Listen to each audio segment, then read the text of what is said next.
তিন জায়গায় প্রয়োজনে মিথ্যা বলা যায়।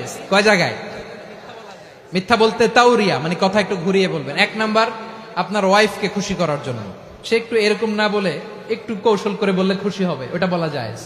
দুই নাম্বার, জীবন মরণের ব্যাপার, জান বাঁচানোর জন্য একটু কৌশল করে ঘুরিয়ে বললেন, এটা জায়েজ। তিন নাম্বার, দুইজন ঝগড়া লাগছে, তাদেরকে মিলিয়ে দেওয়ার জন্য কৌশল করে একটু মিথ্যা বলা, ঘুরিয়ে বলা যায়।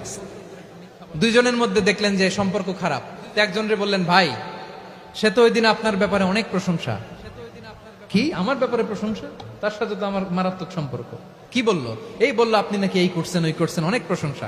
লোকটার মন খুশি হয়ে যাবে তার ব্যাপারে, ঠিক কিনা?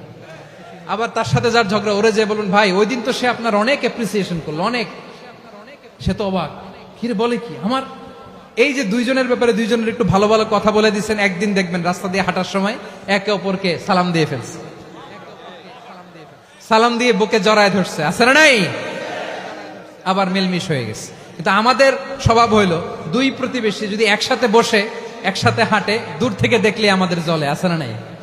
ঘটনা কি? এই দুইটার মধ্যে এত মিল কে?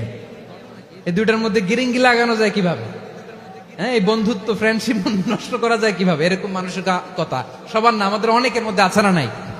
আল্লাহর কাছে তওবা করেন, এই মানসিকতার যেন আমরা না হই, আমরা মিলিয়ে দিব।